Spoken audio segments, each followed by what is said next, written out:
Okay, let's talk about disorders relating to the menstrual cycle, pregnancy, and puerperium. Let's start with premenstrual syndrome. Clinical features. The premenstrual syndrome has been defined as the recurrent symptoms during the premenstrual menstruum with their absence in the postmenstruum. Symptoms tend to occur in the 10 days prior to menstruation, peaking 2 days before menses begin and remit in the second weeks following. So, mental health symptoms include low mood, labile mood, irritability, concentration difficulties, anxiety and fatigue. Physical symptoms such as headache, abdominal bloating, and breast tenderness are also fairly common. The timing of a given symptom relative to menstruation rather than its exact nature is what is diagnostically important. The Diagnostic and Statistical Manual of Mental Disorders, the 5th edition, and the current draft of ICD-11 describe premenstrual dysphoric disorder, which is, in essence, are the mental health symptoms of premenstrual symptoms combined with significant distress or functional impairment. Prospective evaluation of symptoms over at least 2 cycles is recommended prior to making the diagnosis, as retrospective recall is unreliable. The National Institute of Health and Care Excellence, NICE 2014, classifies PMS as mild, moderate, or severe, depending on its impact on personal, social, or professional life. Mild PMS does not interfere with the normal functioning in these domains. Moderate PMS causes interference, and severe PMS causes withdrawal from these domains. Epidemiology and etiology. Up to 40% of women report experiencing some symptoms of PMS. However, only around a fifth seek medical help, and only about 5% of women experience symptoms of a severity sufficient to interfere with their work or lifestyle. The prevalence is higher in women who experience significant degrees of psychosocial distress, have a history of trauma, are obese, have a family history of PMS, or who have a history of depression or anxiety. In those who have a history of mental health problems, it is important to confirm that the luteal phase symptoms are not merely an exacerbation of difficulties that are present continuously. Okay, if this is the case, management should focus on the primary mental health problem. The principal theory of causation is that the rise in progesterone during the luteal phase is responsible for symptoms of PMS, although women with and without PMS do not differ in levels of reproductive hormones.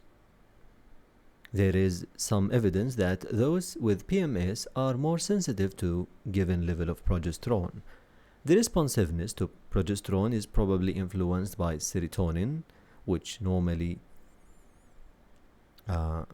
dampens the behavioral consequences of progesterone, and possibly also influenced by gamma aminobutyric acid, which is GABA. What about the management? Management is informed by etiology, with the principles being stress reduction, ovulation suppression, which prevent the luteal rise in progesterone, and central nervous system serotonin enhancement. In mild PMS, NICE 2014 recommends advice on healthy eating, stress reduction, regular sleep, and regular exercise.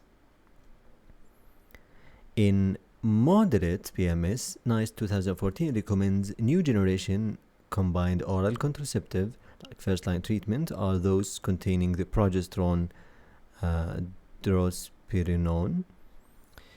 If pain is a prominent symptom, paracetamol or non-steroidal and inflammatory drugs is recommended.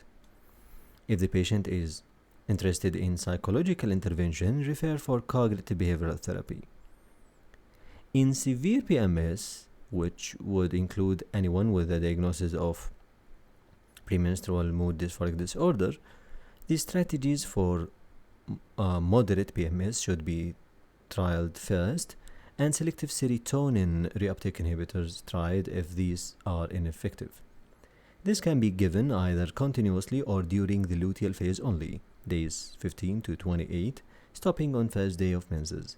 Standard doses of common SSRIs are recommended, fluoxetine 20 mg for example. If these treatment options do not work, further treatments can be initiated under specialist supervision, including gonadotropin-releasing hormone analogues with add-back hormone replacement therapy, or even surgical treatment with add-back hormonal replacement therapy. Menopause. About menopause, there is little evidence that the menopause in itself leads to an increased incidence of mental illness. Psychological symptoms may understandably accompany the changes that occur with the menopause. However, it should be remembered that this is a time associated with other psychosocial stressors, such as children leaving home and a growing awareness of aging and so on. There is no clear psychiatric indication for hormonal replacement therapy, and its use for psychological symptoms remains controversial. Hormonal replacement therapy should never substitute treatment with recognized antidepressants for treatment for a depressive illness. This is important to note. What about psychiatric considerations in pregnancy? The development of new psychiatric illnesses during pregnancy is no more common than in the general population. However, both psychosocial stressors and changing or stopping maintenance medications in women with a history of major mental illnesses carry a degree of risk. And the puerperium is a high-risk period for relapse in major mental illness, particularly bipolar affective disorder. Domestic violence is more common during pregnancy, and this can impair mental health and resilience. Women with a major mental illness, bipolar affective disorder, schizophrenia, and severe depression, or a history of puerperal psychosis would also who are pregnant or planning pregnancy should be referred to perinatal psychiatry services, even if they have been stable for some years. Here we have a box that summarizes the indications for referral to specialists' perinatal mental health team. These are the indications to refer for mental health services, perinatal mental health services, like preconceptual counseling for women with bipolar disorder, pregnant women who are severely psychiatrically unwell, pregnant women who are at high risk for significant puerperal illness, women who are psychiatrically unwell and are the main carer of babies under 6 months of age,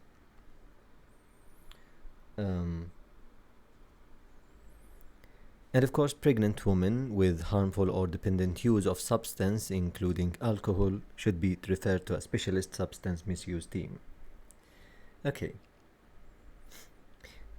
For patients prescribed psychotropic medication during pregnancy, a judgment needs to be made in conjunction with the patient regarding the risk for relapse against the risk for medication-induced teratogenic or adverse effects for the mother or child. Risks associated with various psychotropic medications are summarized in this table. So we have the psychiatric medication during pregnancy and breastfeeding. For example, selective serotonin reuptake inhibitors. In pregnancy, they can be associated with withdrawal symptoms in neonates, which are generally mild and self-limiting, rarely associated with persistent pulmonary hypertension when given after first trimester. In breastfeeding, paroxetine and sertraline, very small amounts excreted in breast milk, Short half-life fluoxetine and citalopram are excreted in relatively larger but still small amounts. Fluoxetine has a long half-life and thus may accumulate. For tricyclic antidepressants have been used during pregnancy for many years, commonly result in mild and self-remitting withdrawal reactions in neonates. For breastfeeding, tricyclics are excreted in small amounts only, but avoid doxepin because the accumulation of metabolites. Mood stabilizers in pregnancy. All mood stabilizers are associated with teratogenicity. Valproate and carbamazepine increase the risk for neural tube defects and should be avoided in pregnancy. Valproate also increases the risk for developmental disorders, 30 to 40% of babies. Lithium also increases the risk for cardiac defects but may be taken during pregnancy. For breastfeeding, for mood stabilizers, risk for neonatal lithium toxicity, as breast milk contains 40% of maternal lithium concentration. So avoid if possible, and consider the use of valproate or carbamazepine if necessary, but bear in mind risk for infant hepatotoxicity. Okay. About antipsychotics, most antipsychotics in pregnancy have no established teratogenic effects but may cause self-limiting extrapyramidal side effects in neonates. Olanzapine increases risk for gestational diabetes, of course. While in breastfeeding, antipsychotics only small amount excreted but possible effects on developing nervous system. So avoid high doses due to risk for lethargy in infant. For benzodiazepines and other hypnotics, in pregnancy, this is associated with floppy infant syndrome, hypotonia, breathing and feeding difficulties, and neonatal withdrawal syndrome. In breastfeeding, benzodiazepines may cause lethargy in infant, so choose drugs with short half-lives like lorazepam, if necessary, of course. So, discussion should be made prior to conception if possible. Up-to-date information on the use of medication during pregnancy should always be sought.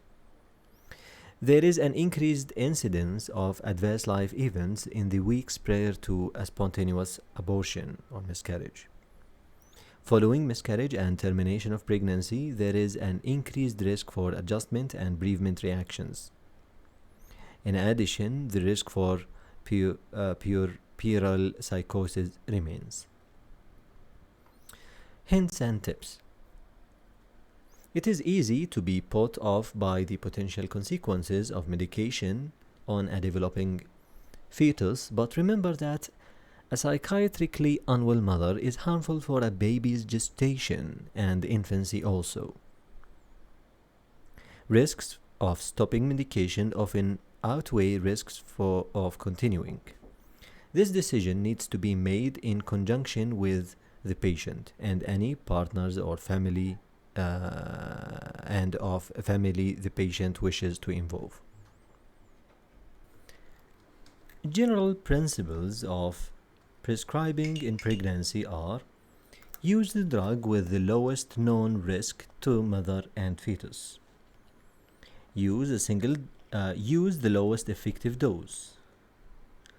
Use a single drug rather than multiple drugs, if possible, and be aware that doses may need adjusted due to physiological consequences of pregnancy. Okay.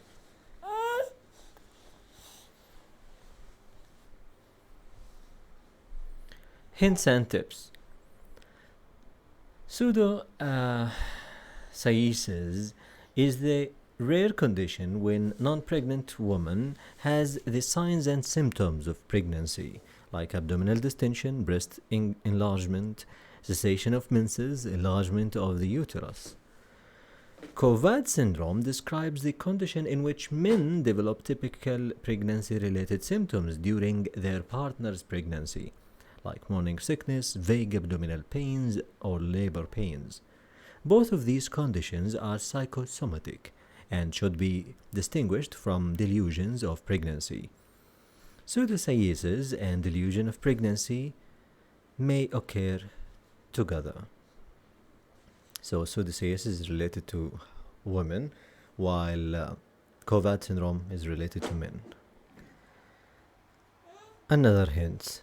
Useful source of up-to-date information regarding medication during pregnancy and breastfeeding are UK Teratology Information Service, Best Use, okay, and Lactation Database. Anyways, what about puerperal disorders? Any mental disorder can arise during or be exacerbated by pregnancy, delivery, or new motherhood. These experiences are anxiety-provoking, stressful, and potentially life-threatening. They can be difficult for anyone to deal with, even without previous mental health problems, and can worsen symptoms or maladaptive behaviors in those with existing mental health problems. This chapter covers the most common and important perinatal psychiatric disorders, but all the other mental disorders can and do occur in the perinatal period. In general, the symptoms of a mental disorder are the same within and without the perinatal period, but management can be different as treatment decisions involving medication during pregnancy or breastfeeding require a careful risk-benefit analysis. Hints and tips. Hints and tips. The incidence of psychiatric illness in the puerperium is exceptionally high.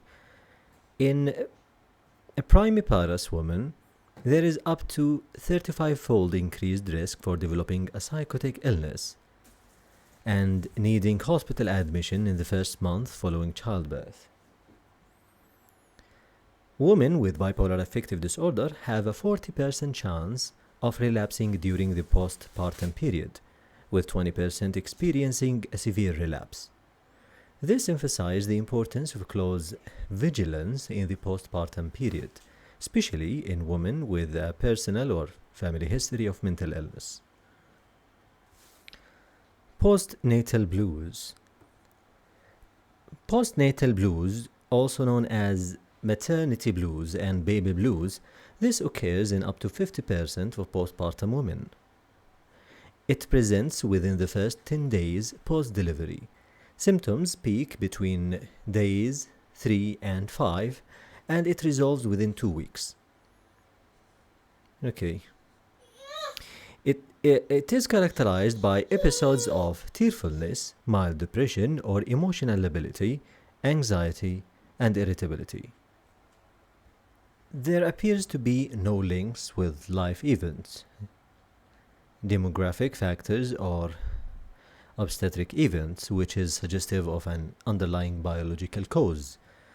For example, a sudden fall in progesterone post-delivery. Postnatal blues is self-limiting, resolves spontaneously, and usually only requires reassurance. However, an apparent bad case of postnatal blues may mark the onset of postnatal depression. Symptoms lasting longer than 2 weeks should raise suspicion of a depressive episode. Let's talk about postnatal depression. Clinical features of postnatal depression. Postnatal depression usually develops within 3 months of delivery and can start during pregnancy actually, with peak time of onset at 3 to 4 weeks. Okay. A depressive episode arising more than 6 months after delivery is not generally viewed as postnatal depression. The symptoms are similar to a non-puerperal depressive episode: low mood, loss of interest or pleasure, fatigability, and suicidal ideation, although suicide is rare. Note that sleeping difficulties, weight loss, and decreased libido can be normal for the first few months following delivery. Additional features of postnatal depression may include anxious preoccupation with the baby health, often associated with feelings of guilt and inadequacy, reduced affection for the baby with possible impaired bonding, obsessional phenomena typically involving recurrent and intrusive thoughts of harming the baby. It is crucial to ascertain whether these are regarded as distressing, ego-dystonic, as obsessions usually are, or whether they pose a potential risk. Infanticidal thoughts, thoughts of killing the baby, require urgent psychiatric assessment. True infanticidal thoughts are different from obsessions in that they are not experienced as distressing, ego-syntonic, as opposed to ego-dystonic, and worryingly may involve active planning. So infanticidal ideas. Epidemiology and etiology. In high-income countries, postnatal depression is the most common complication of childbirth, with rates of around 12%. Evidence suggests that biological factors are not as important as they are in postnatal blues and postpartum psychosis. Psychosocial factors are strongly linked to the development of postnatal depression, with the lack of a close, confident relationship, intimate partner violence, low income, and young maternal age all implicated. So these are, lack of close, confiding relationship, intimate partner violence, low income, and young maternal age. Okay. A previous history of depression is an important risk factor. Okay. In women with a history of depression, obstetric complications during delivery are associated with an increased rate of postnatal depression. What about management? The diagnosis and management of postnatal depression are often undertaken within primary care. Psychological and social measures such as mother and baby groups, relationship counseling, and problem solving are often helpful. Midwives and health visitors can be very helpful. In mild cases, NICE 2014 recommends facilitated self-help. For more severe illness, NICE 2014 recommends a high-intensity psychological intervention, CBT, or antidepressant medication like tricyclics, SSRI, or serotonin norepinephrine reuptake inhibitors. Antidepressants may be transmitted in small quantities to the baby via breast milk, and a judgment needs to be made in conjunction with the patient of the risks versus benefits of medication. It should be noted that, with the exception of doxepin, there has never been evidence to suggest that antidepressants transmitted via breast milk have caused long-term harm to a baby. But there are significant risks for the baby's cognitive and emotional development if the mother has untreated depression. Okay. Table 27.1 provides information on the use of psychotropic medication in breastfeeding mothers. Okay, here we have this. Where's the table?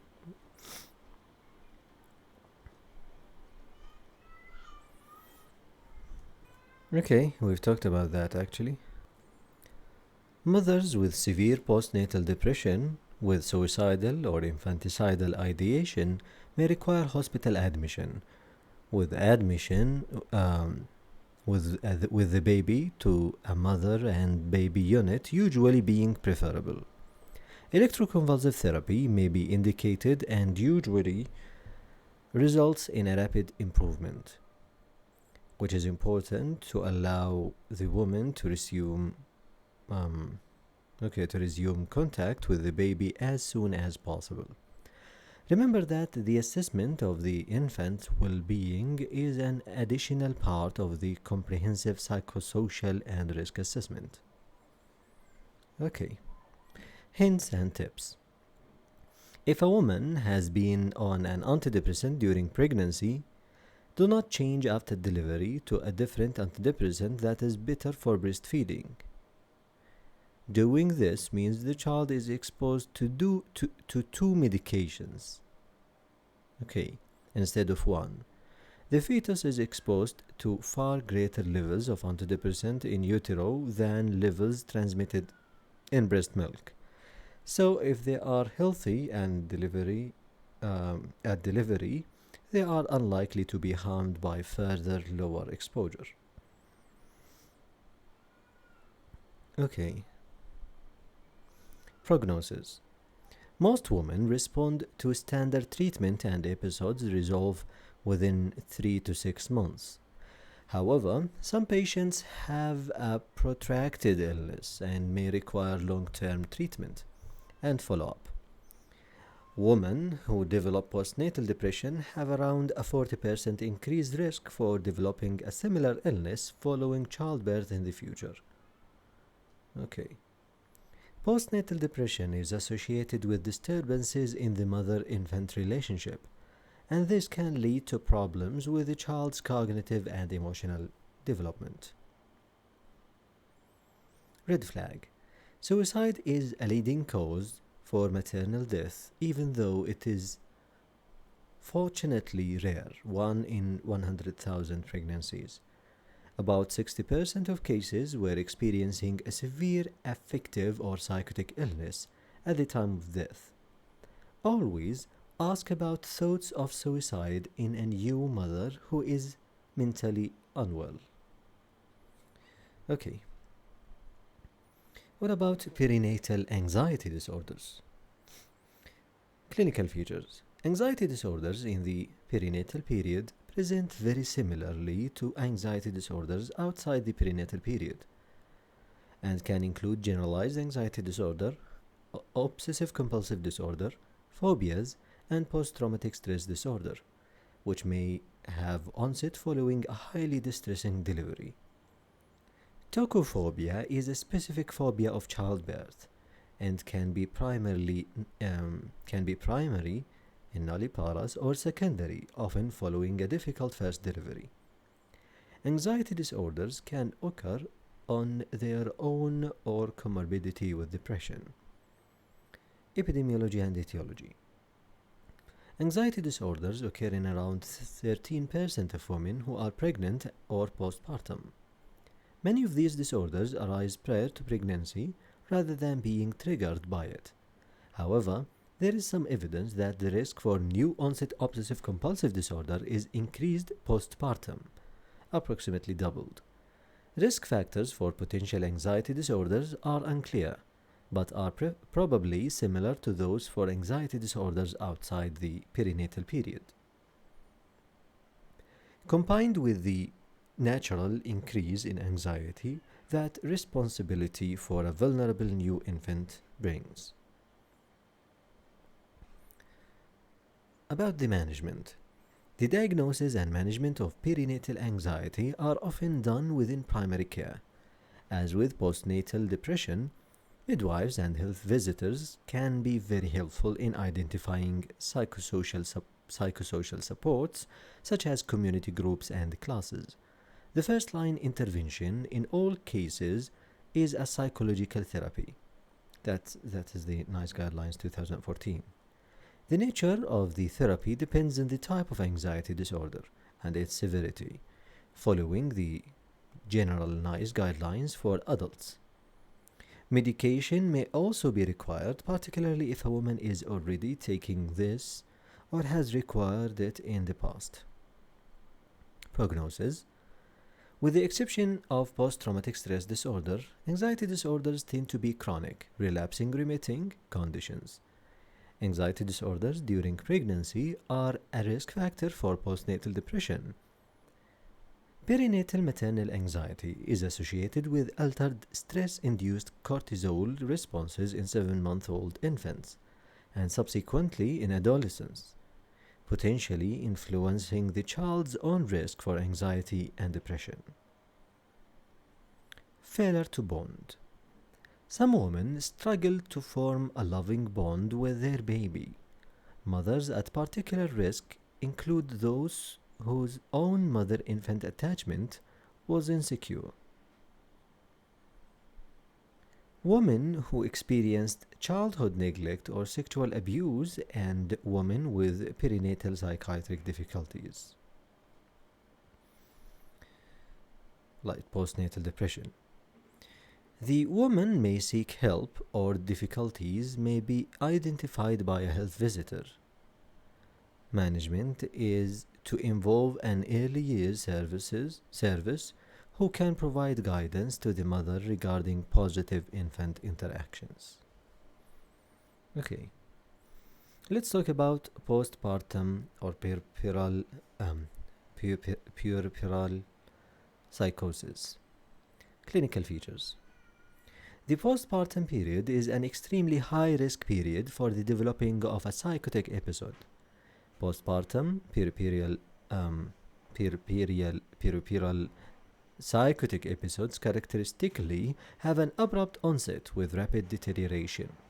About 50% of symptoms begin on postnatal days 1 to 3, and the vast majority within 2 weeks of delivery.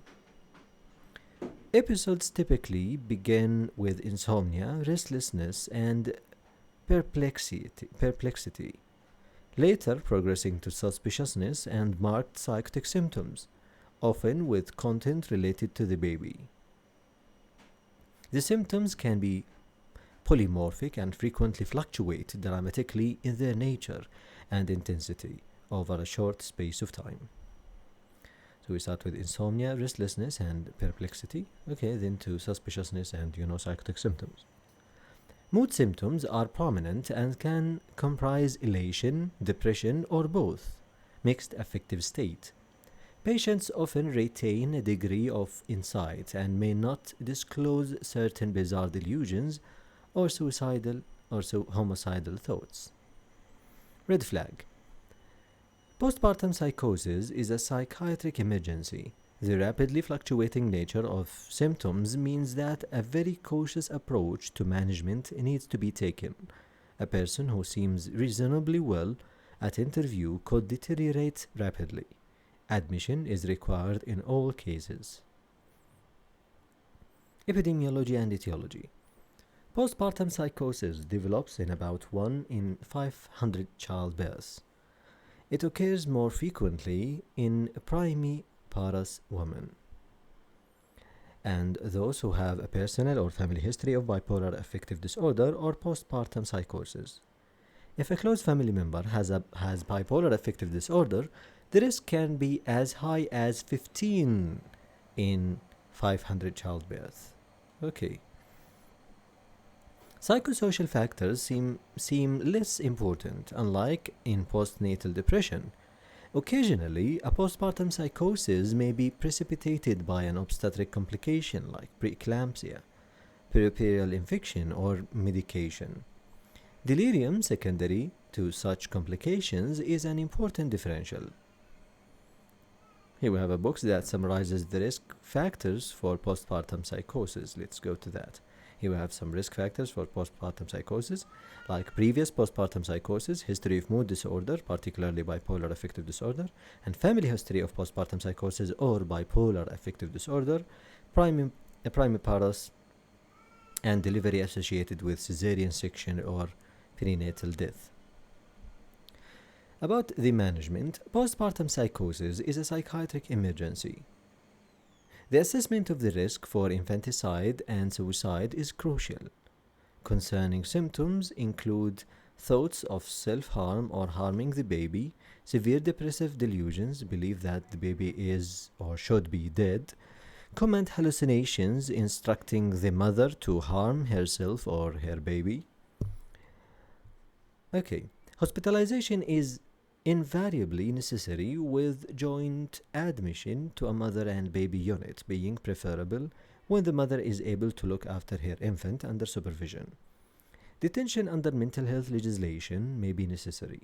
Depending on presentation, antipsychotics, antidepressants, and mood-stabilizing medications are indicated. Benzodiazepines may be needed in cases of severe behavioral disturbance. All psychotropic drugs should be used with caution in breastfeeding mothers. But many women are too unwell to breastfeed in any case. Electroconvulsive therapy can be particularly effective in severe or treatment-resistant cases. So we have electroconvulsive therapy, have these things, or even benzodiazepines. Psychosocial interventions are similar to those for other psychotic episodes, but also include providing support for the father. Prognosis. Most cases of puerperal psychosis will have recovered by 3 months. 75% within 6 weeks. Around 1 in 6 women who have a first episode of mood disorder following delivery will go on to develop bipolar disorder. Okay, this is bad. There is about a 50% chance of experiencing a recurrence of postpartum psychosis after future childbirths, which can be reduced by prophylactic therapies. Women who have had both puerperal and non-puerperal depressive or manic episodes have, which means they have an established mood disorder, have up to an 85% chance of future puerperal psychotic episodes. Okay. So we are here reaching the summary. Chapter summary. Premenstrual dysphoric syndrome describes mood and anxiety symptoms during the luteal phase, only which are severe enough to cause functional impairment. Treatment of premenstrual dysphoric disorder includes lifestyle advice, preventing ovulation via oral contraception, cognitive behavioral therapy, and selective serotonin reuptake inhibitors. Postnatal blues is a common and self-limiting episode of mood and anxiety symptoms which resolve within 2 weeks of delivery. Postnatal depression is a common and potentially serious episode of depression arising within 6 months of delivery. Management of postnatal depression is very similar to standard management of depression, but in severe cases, admission to a mother and baby unit may be required, and electroconvulsive therapy is recommended at an early stage. Postpartum psychosis is a rare but very serious illness, generally arising within 2 weeks of delivery. In all cases of postpartum psychosis, admission to a mother and baby unit is required for risk management. So that's it. هذا والله تعالى أعلم وصلى الله وسلم على سيدنا محمد وعلى آله وصحبه أجمعين.